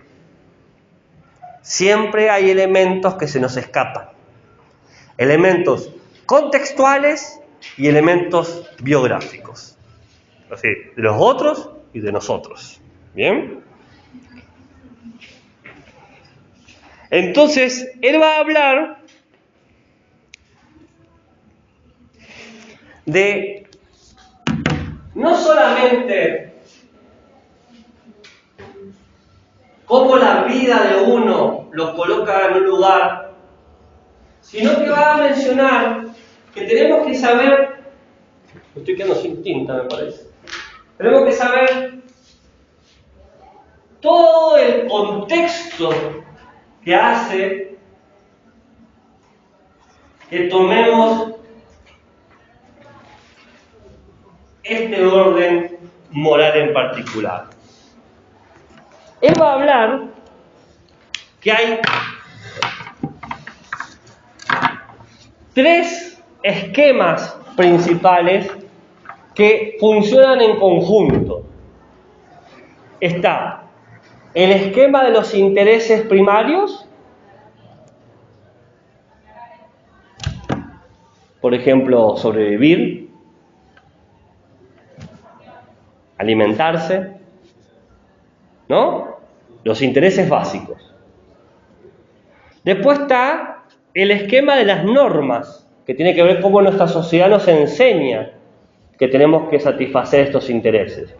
Todos tenemos el interés de alimentarnos, pero la sociedad, ¿qué nos enseña? Cómo nos tenemos que alimentar. Por ejemplo, no ponga los codos sobre la mesa. Y después está el esquema postconvencional, que es cuando nosotros creamos nuestros propios valores. Así, lo voy a poner en tablita, pero recuerden que está todo junto. Tenemos los intereses primarios, las normas que nos enseñan y lo postconvencional. ¿Bien? Dice Res que empezamos a ser más o menos conscientes de los intereses primarios entre los 3 y los 12 años. ¿No? Pasamos una etapa donde de a poco vamos tomando conciencia de cuáles son nuestros intereses básicos. Cómo tenemos hambre y qué nos gusta comer, ¿no? La formación de nuestros gustos personales. Entre los 12 y los 18 vamos entendiendo cómo adecuar nuestros intereses con lo que la sociedad nos exige. Por ejemplo, yo sé que me encanta la hamburguesa, pero la sociedad me dice que tengo que estar saludable. Entonces trato de adaptar cuántas hamburguesas a la semana como. Y después está la adultez, después de los 18 años, donde decido cómo, cuándo y de qué manera sigo esta conexión contextual biográfica entre mis intereses y las normas que he aprendido.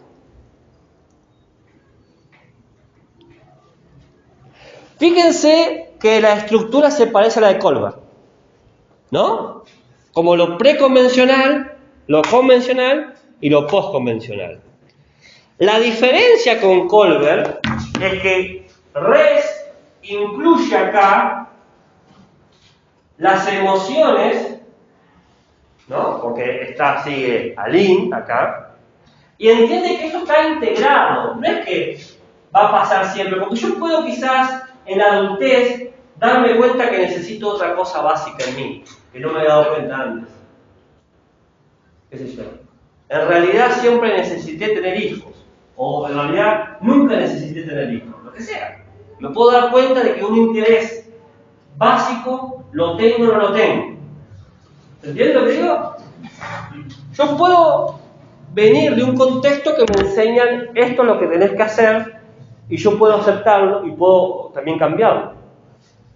Hay emociones y razonamientos que me generan un movimiento entre mis intereses primarios, las normas y cómo yo me autogestiono moralmente. ¿Qué creo que está bien? ¿Qué creo que está mal?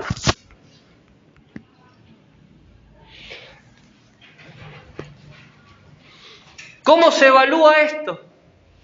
¿Tiene una pregunta, compañero? Acá claramente dice razonamiento. A legua se ve que dice razonamiento. ¿Cómo se evalúa esto? Bueno, Res usa el ejemplo también de Colbert. El marido que tiene que curar, ayudar a la enferma. Todo usa el mismo ejemplo, son un embole. Pero bueno. ¿Pero qué hace Res? Sabiendo que hay que ver orgánicamente todas estas cosas, aprendiendo de Lin que no hay una respuesta clara, ni un cálculo claro, sino un espectro, él va a decir, va a dar la situación y va a dar un grupo de respuestas y dice, elige las 4 más importantes. Eligiendo las 4 más importantes, yo sé si la persona prima sus intereses, prima las normas, ¿bien? O prima su autonomía. Entonces, por ejemplo, les doy el mismo caso. El marido tiene que conseguir el medicamento, no tiene la plata, agotó todos los recursos legales y está pensando robarlo. ¿Bien? Entonces, dice Rest. El marido respeta las leyes de la comunidad. El marido roba. El marido roba, pero pensando que está ayudando a otra persona. Lo roba por el sentimiento de ayudar, no porque sea su esposa o no su esposa.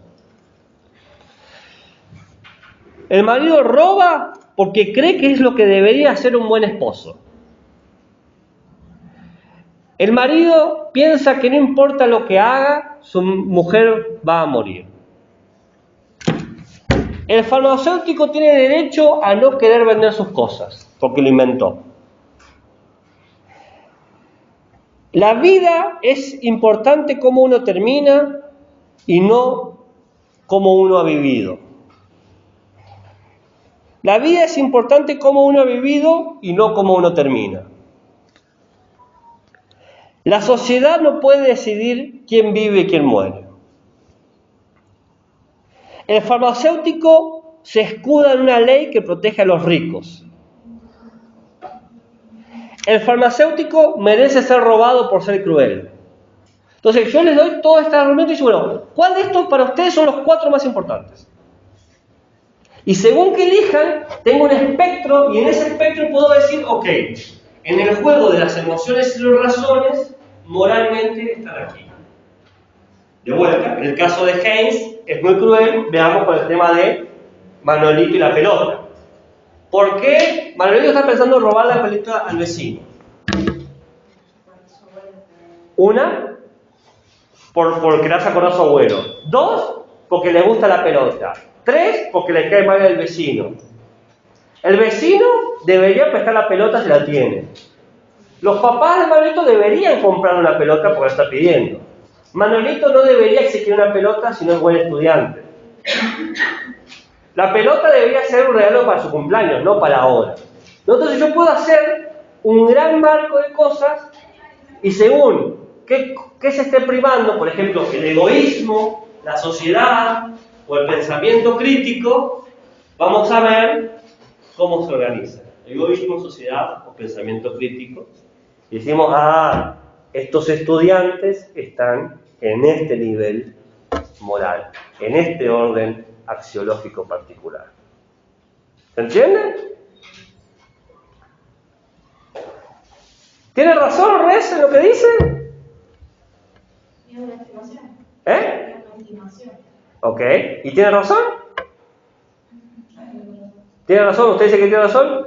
Se equivoca. No tiene razón Res. Porque no importa lo que diga Res. Yo les enseño 5 teorías y tienen que aprender una. Esta es la cuarta que he explicado hoy. Y no importa si están a favor o en contra de Res. Pero la que elijan, se la tienen que quedar. Esta interpretación que hace el Res sirve solamente para Res y nada más que para Res. No sirve para Lin, no sirve para Colbert, no sirve para Piaget.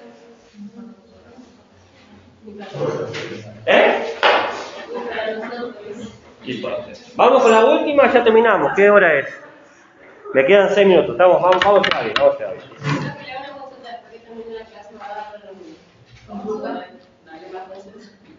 ¿Cómo? Consulta para la secuencia de práctica después. Interesante. No hicieron la actividad práctica para hoy y encima me exigen. ¿Qué más? Pregunta. Déjeme. Yo no me voy de casa que no la Bueno, si usted quiere vivir acá, que a mí no me afecta en lo más mínimo lo que usted haga. Vamos a ver. Me han mandado mensajes que quizás son importantes, y si son importantes me voy a tener que ir. Si no son importantes, me voy a poder quedar. Esa es la verdadera respuesta. Bien. Si Rest es estudiante de Lin de Colbert y Colbert de Piaget, Gilligan, ¿de quién va a ser estudiante? ¿De quién? De Rest. Gilligan es Carol Gilligan, la única mujer que aparece acá. ¿Cómo costó, Veníamos hace como 40 años viendo hombres y hombres, desarrollo moral. Algún momento tenía que aparecer, ¿no? ¿Cómo se escribe qué? Gilligan.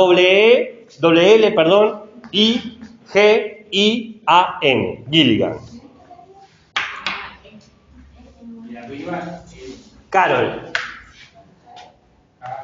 Carol, como Carolina. Al final es H o es N. Esto es una N. Claramente es una N. De acá. Yo no juzgo su letra y usted no tiene que juzgar la mía. Y mucho menos sin haber traído la microsecuencia. ¿Desde qué autoridad moral lo hace? ¿Qué? Está todo bien. Con usted, que es mi alumna favorita, está todo bien. Lo demás está todo mal. Lo demás un punto menos de entrada. Y usted 3 puntos a favor. Bien. Gilligan va a estar de acuerdo con Res y con Lin de las complejidades emocionales, de las conciencias y las inconsciencias, de que uno no siempre sabe todo de sí mismo para poder decir por qué tomo esta decisión, ¿no? A veces tomamos decisiones y no sabemos por qué la tomamos. Por ejemplo, todos ustedes tomaron la decisión de no hacer el trabajo práctico, pero no sabían que la habían tomado, esa decisión, pero lo tomaron. Eso es lo loco, excepto usted. La mayoría tomó la decisión de no hacerlo sin saberlo que la habían tomado. Y eso podría tener consecuencias morales. Por ejemplo, que yo piense que ustedes son malas estudiantes. Eso podría ser una consecuencia moral. Entonces, como sin saber algo, hay efectos morales claros. No pienso eso, pero les digo que, si lo digo, lo pensé. Si yo, todo lo que yo afirme, pensara y lo sostuviera, sería un mundo muy, muy pobre. Yo me pongo la camiseta del autor o autora que enseño en el momento. Ahora bien, Gilligan va a decir algo. ¿Saben cuál es el problema de Res, de Lin, de Colbert, de Piaget? Que todos sus estudios de investigación con estudiantes de primaria fueron con varones. No hicieron nunca estudios con niñas. No tomaron a las niñas en parte de sus estudios. Que eso ya supone un sesgo machista. Pero encima supone algo. No entiende la complejidad emocional racional que tienen que experimentar las mujeres por la sociedad en la que se vive, que son mayormente machistas. Las mujeres tienen un tipo de moral, por el tipo de sociedad en la que viven, no necesariamente igual. Y tienen problemas morales distintos a los que tienen los hombres, por la sociedad que de por sí ya juzga de forma distinta. Entonces, dice Gilligan, por ejemplo, pensando ya en las mujeres adultas, la mujer adulta puede tener problema del aborto, como dilema moral que un hombre no va a tener. ¿Se entiende? Indistinto que estén a favor o en contra, dice Gilligan. Dice, es una pregunta que se hace una mujer en una situación. O una pregunta que no se hace. Pero ya no hacérsela presupone una postura moral que un hombre no la puede tener. Yo no puedo decidir si abortarme a mí mismo, no puedo. ¿Se entiende? Entonces dice Gilligan, es un error garrafal haber sacado a la mitad de sujetos morales en los estudios del desarrollo moral. Tenemos la mitad de la mirada. Nos falta, hemos visto todo el tiempo un lado de... ¿Usted está de acuerdo con Carol? Yo también, de los 5 autores, Carol es mi favorita. Nadie está obligado. Si eligen a Carol porque me gusta a mí, salen perdiendo. Elijan el que a ustedes les gusta. ¿Okay? A mí me gusta Carol porque me parece inclusive la más astuta. Bien. Entonces va a decir Carol que existen 3 niveles morales, pero cada nivel tiene una transición. Nivel 1, transición 1. Nivel 2, transición 2. Nivel 3. Muy bien, ya están aprendiendo. No, en realidad transición 3 no, acabo de mentir. Yo me copé poniendo transiciones. Estos marcadores. Me compré tinta, pero no encuentro la tinta que me compré, porque vieron que me mudé, ¿no? Les conté. Entonces yo sé que tengo la tinta. ¿Quiere marcador? ¿Y tiene uno que tenga más tinta para ahorita? ¿Para terminar esta clase? ¿Esto se borra? No estaba muy seguro que así. Me dijo sí como, fíjese. Gracias. Bien, el primer nivel lo llama Carol el nivel del egocentrismo o preconvencional, siguiendo la categoría de Colbert. Dice Carol, es cuando la niña o la infante se centra en sí misma, busca su supervivencia. ¿Bien? Hago las cosas para sobrevivir. Pues después aparece una transición que es pasar del ego a la responsabilidad, que es cuando a las niñas les enseñan que tienen cierta responsabilidad con los otros. Hay un momento, dice Carol, que a la niña se le enseña que tiene que empezar a cuidar o ayudar en la casa. Igual lo vienen practicando con los rebotes desde chicas. Bueno, es que, no, vos pensás, un nivel puede ser de 0 a 2 años acá, cuando todavía no tienen quizá la maniobrabilidad de eso, y se le permite a la niña ser egoísta, pero cuando se puede generar un diálogo, ahí podemos empezar la transición. Egocentrismo preconvencional, egocentrismo, responsabilidad, la transición. Y después aparece el nivel 2, que es el nivel de la bondad, o el nivel de lo convencional, que es cuando la niña se identifica como una función, tiene que cuidar a los otros. Aparece la idea de, por ejemplo, en vez de, dice Carol, es típico de este nivel que cuando la mujer tiene que elegir entre algo que le hace bien a ella y le hace bien a otro de su familia, primero elige el bien de su familia. No dormir, comer menos, dejar de lado sus placeres, sus descansos, lo que sea. Es el momento donde se habla de la bondad femenina, el instinto maternal, ¿no? El instinto de hermana. Se crea, dice Carol, una noción donde se deja en segundo lugar a la propia persona. ¿Qué dice? Carol dice, a los niños no les pasa eso. En esta instancia le enseñan a ser más egoístas. Al niño le enseña que tiene que tomar sus propias decisiones y que no importa lo que haga. En cambio, la mujer, sí. Después está la transición de la bondad a la verdad, que es cuando la niña se da cuenta de cómo ha sido, de cierta manera, utilizada para ubicar y funcionar de esa forma. Entonces empieza a ser honesta consigo misma. Bueno, pero finalmente, ¿qué es lo que quiero yo? Porque yo doy y nadie me da.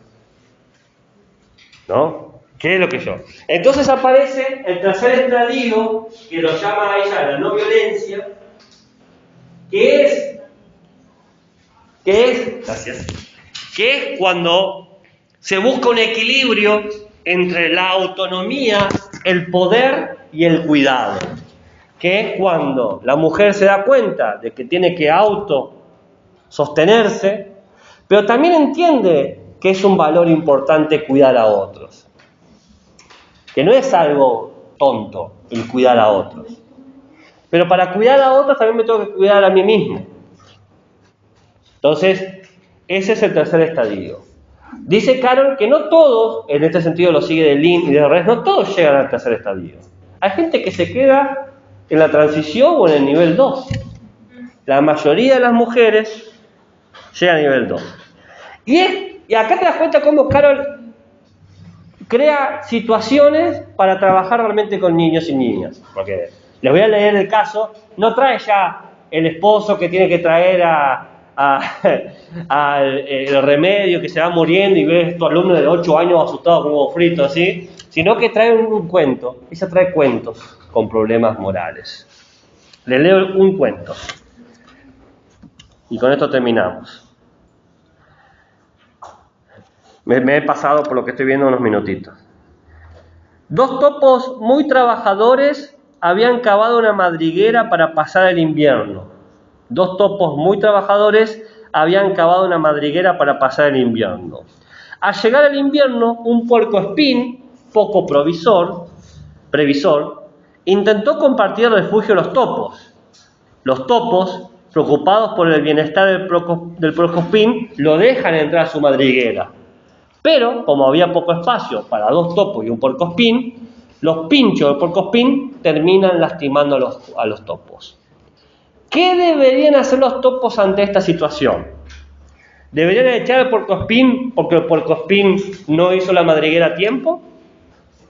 ¿Deberían cubrir al puercoespín con una manta para evitar que pinchase a los topos? ¿Deberían pedirle al puercoespín que cabe un poco más dentro de la madriguera para que puedan entrar los 3?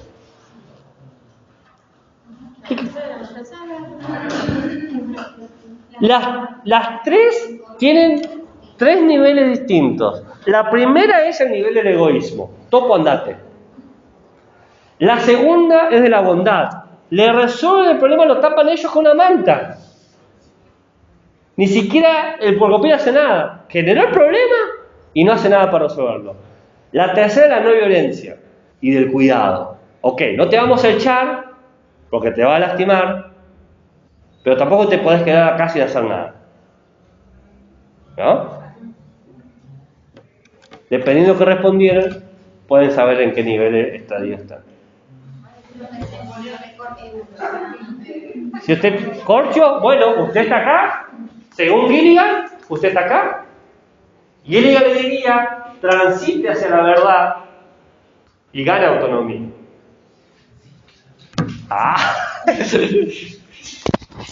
Bien. ¿Alguna duda, pregunta, interrogante, comentario, insulto, nota al pie, crítica constructiva, crítica destructiva, color? Profe,